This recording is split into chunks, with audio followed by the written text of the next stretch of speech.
I'm Dan Ackerman, and we're here taking a look at the brand new 13-inch Apple MacBook Pro with Retina display.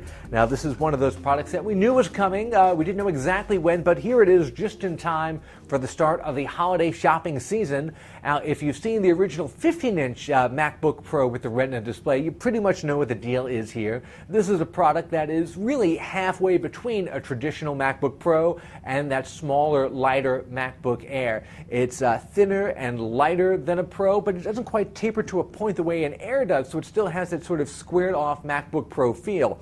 Even though it's lighter, it's actually a little bit dense and almost heavy in the hand. It feels a little bit heavier when you pick it up than you think it will just by looking at it.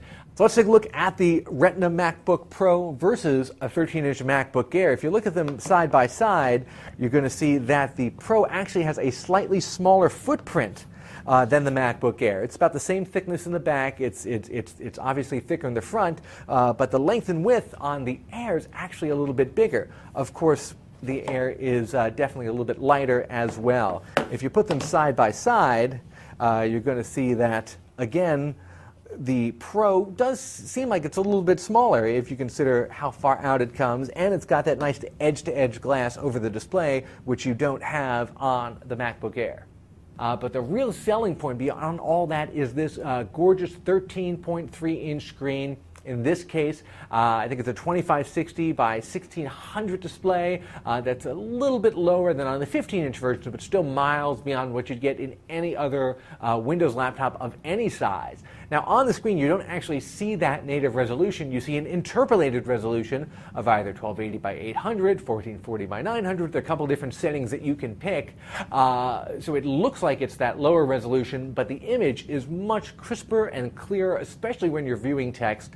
It's the kind of thing that, I'm sorry to say, really presents itself much better in person than online or on video. You really do have to kind of see a Retina display in person, just like on a current generation iPad or iPhone. Really appreciate it. Like the 15-inch MacBook Pro with Retina, you've got some connections and ports in here that you don't usually find at a MacBook. You have not one but two Thunderbolt ports that both double as DisplayPort outs, and you've got HDMI. That's really great for hooking this up to a bunch of external monitors at the same time. You, of course, lose the optical drive, and there's no Ethernet jack, so just be prepared for that. Now, all this does not come cheap. The starting price on this guy is $1699, and for that, you only get a 128 gig SSD and an Intel Core i5 processor. In order to trade up to a 256 gig SSD, that's another $300, and then a couple hundred more on top of that if you want a Core i7. Now, there are a lot of people out there trying to sell $1,600 Windows laptops right now. We've certainly seen a bunch of really high-profile Windows 8 launch systems trying to hit that price.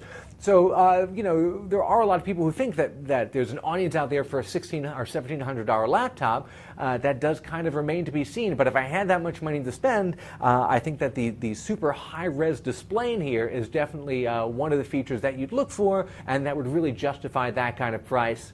That being said, the 15-inch Retina is still probably the most universally useful and practical MacBook that Apple makes right now, and that 13-inch Air is still the most portable and still the most easily accessible for mainstream audiences, especially because it's not just thinner and lighter, but it's a lot less expensive. I'm Dan Ackerman, and that is the Apple MacBook Pro 13-inch model with Retina display.